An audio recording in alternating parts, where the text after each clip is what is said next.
Magandang araw po mga Kapinoy. Kamusta po kayo? Magandang umaga, tanghali, hapon, gabi. Kahit saan naman kayo na andong parte ng mundo, no? Ay, ay, ay. Mainit uli ngayon. 90 degrees Fahrenheit. Pero okay na rin, ano? Kaysa naman yung isang araw, mabuto ng mahigit 103. Mabigat-bigat yun. Ano? Pero mas mainit po ang balita sa Pilipinas, ano? Talaga pong medyo merong isang angkan na desperado.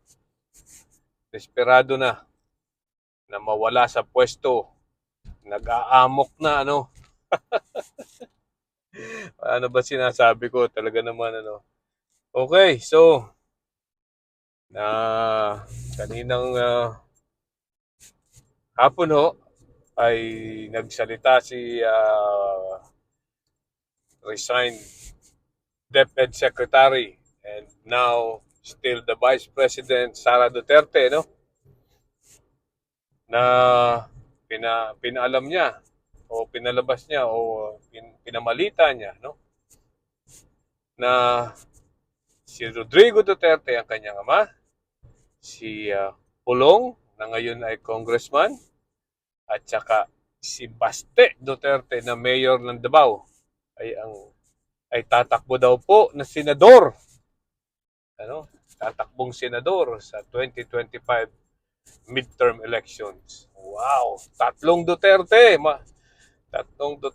talaga naman po ang kanilang sigaw ngayon sa eleksyon ay check 3 Duterte. Ay ay ay. So, ang tanong, bakit? Bakit kaya naisipan nilang ganito na sa unang tingin ay mukhang hindi maganda, no? At talagang ano ang kanilang mga iniisip, ano? Bakit kaya? Okay. So tingnan po natin ang dahilan, ano? Tatlong Duterte. O nga naman, ano? Ang tatlong Duterte, abay sobra naman. Karapala na 'yan, ano? Karapala ng ganid. At gusto na talaga nilang kuhanin ang Senado. Imagine, di ba? Tatlo silang Duterte. Disruptor na naman ang tawag natin yun. Disruptive method. Ano? Wala pa pong nakakagawa niyan. Kung sakali man at mananalo sila, aba, tatlo sa isang pamilya. Hindi ito magpipinsan, ha? Tatlo sa isang pamilya. Ang ama at dalawang anak ay senador at the same time.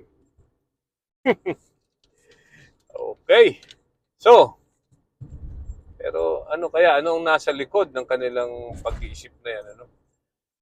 Siguro, ito yung mga haka-haka ko lang. Ano? Una, they their backs are on the wall. Ano?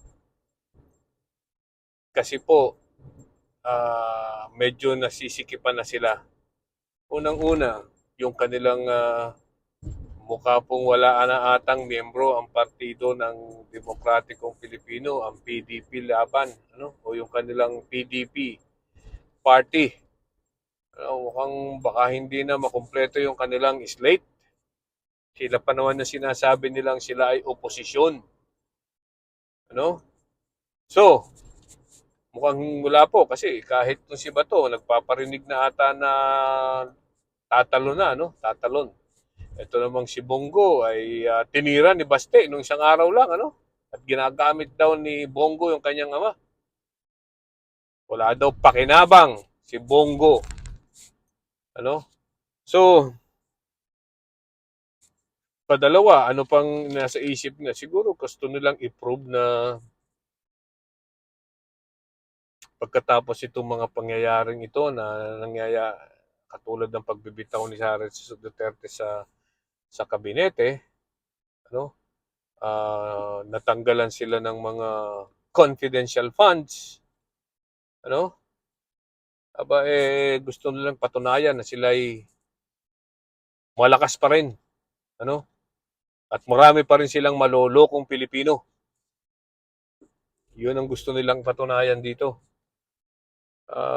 Sa tingin ko ano pa? Pag nga naman sila ay nanalo, di tama-tama. This is, kumbaga ay testing ground, para sa 2028. Tinitingnan nila kung talagang mananalo pa ang isa sa kanila sa presidente. Kung magaling pa rin ang brand na Duterte, no? Yan ang mga iniisip nila ngayon. Tinetest nila ang electoral population kung iboboto o makakaloko pa sila ng mga Pilipino. Pag nga naman sila naapos. Isipin nyo nga naman, kung siya ay, kung silang tatlo ay manalo. Aba. Lahat po ng mga tao ngayon, yung mga ibang partido niya, mga politiko, maglilipatan uli yan sa PDP. Believe me. Sabihin ng mga yun na ba, talagang marami pang ang naloloko itong mga Duterte na to, ay sasama na ako diyan. Baka makaloko din ako. Yan po, yan ang po pwede nilang iniisip. Patatlo, maaari pong isa pang dahilan ay dahil dito sa ICC. Ang ICC po ay sabi nga nila Trillanes, maaari nang lumabas anytime now. Yan po ang sabi ni Trillanes. Kung ganyan nagpapanik na ang mga Duterte, baka nga totoo na may darating na ICC. So ano naman ang maaaring mangyari diyan? Siyempre po, kung darating ang ICC at sila'y nasa Senado, most probably makaka ang tawag dito, meron pa silang ngipin na para sabihin na walang jurisdiction ng ICC o lalabanan nila sa lahat ng kanyang makakaya, ay lalabanan nila ang ICC bago sila madala papuntang Hague, o ikulong doon sa Hague. So, ewan ko.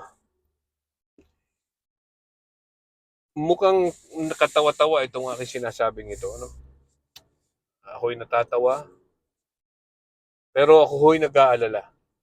Nag-aalala in a way na ang mga Duterte ay meron pa ring brand. Ang tinatawag nating branding, Ayan po yung mga yan ay talaga namang meron tang tagasunod. Kung baga sa toothpaste, ay sila yung Colgate. Sa ngayon, pag sinabi mong politika, ang unang maiisip mo siguro ng mga tao, lalo na sa mga henerasyon ngayon, ay Duterte. Right? So, meron silang brand na tinatawag. So, kumbaga, medyo mahirap-hirapan talunin. May following na tinatawag. Pero isipin nyo naman po, mga kasamang Pinoy, bakit nila ginagawa ito talaga sa totoong buhay? That is because para protektahan ang sarili nila. Para siguraduhin na sila ay nasa power all throughout their lives.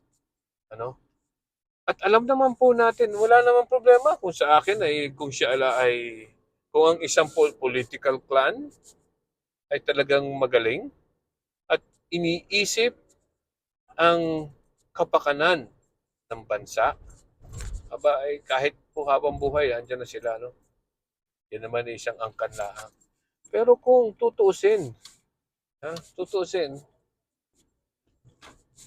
ay napagbigyan na sila ng 6 na taon sa Pilipinas, at saka sa Davao, napakaraming taon na.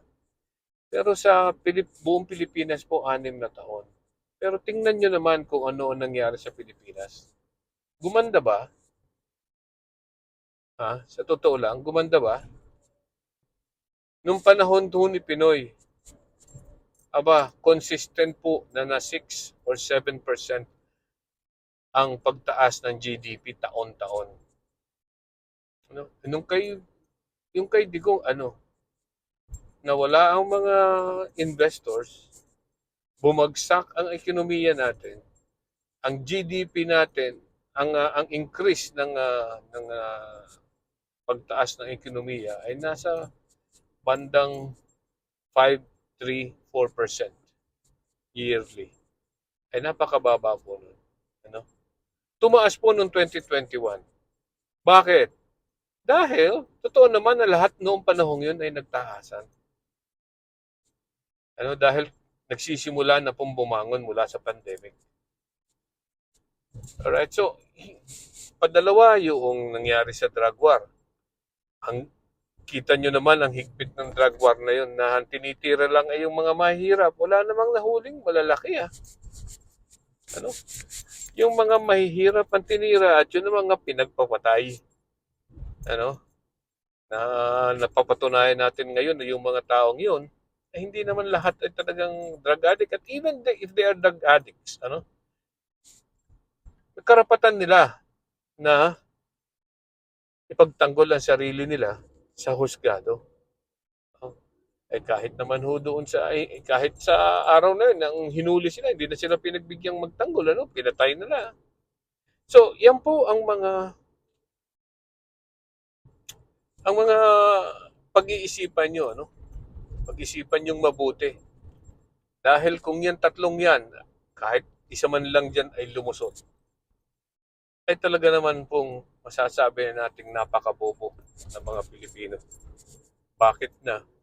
Kalusot pa yung mga ganyan pagkatapos ng mga kasamaang nagawa sa bansa sa loob ng 6 na taon.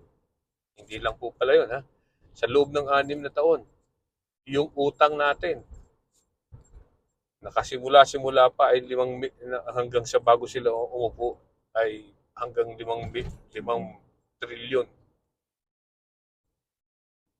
Aba ay nung umalis po si Rodrigo Duterte ay tumaas po ng 13 trilyon.